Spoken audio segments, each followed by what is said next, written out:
ერთეულები მუშაობენ. ახლა მე რა მუშაობ? დასაქმებული ხო? ჩინოვნიკები. მაგით მორჩა შემოიკავ. უნდა იმუშაოთ, აკეთ არჩინოს სახელმწიფო და არა ის რომ აკეთ მოვიდა. გაამარჯობა, სწორედ ეგ არის. როგორ? სწორედ ეგ არის, რომ არც ერთ პარტია რო არც ერთ იმ საარჩევნო პროგრამაში როგორ უნდა დაასაქმოს და იმ კონცეფციასაც რო არ ეუბნებიან. რატომ?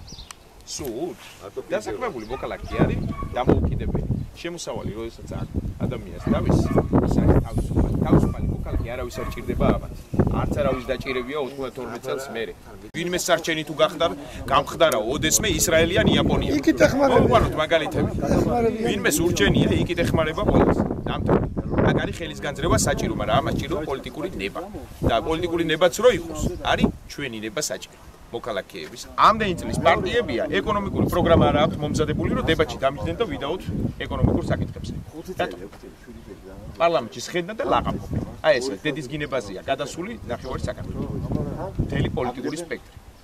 დავანებოთ ამ სისულელეებს თავი, ვაჭრობთ მაგალითი დავჯდეთ და ვიმუშაოთ რა. იმ ოპონენტებთანაც ვიმუშაოთ. იმ კონკურენტებთანაც ვიმუშაოთ. დავსეთ და ვწეროთ კანონი.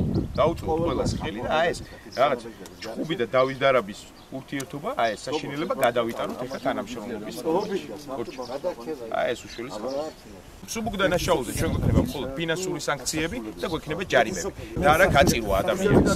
სხვათა შორის ლიბერალებს გლანძღავს ბევრი ეს საბჭოთა ისინი რო ყავს.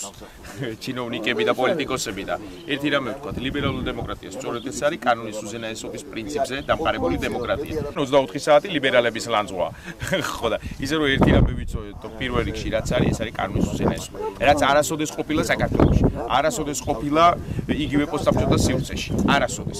და არ უნდა გვიკვირდეს, რომ დღეს სასამართლოს პრობლემები აქვს, არ უნდა გვიკვირდეს, რომ დღეს მედიას პრობლემები აქვს და ასე შემდეგ.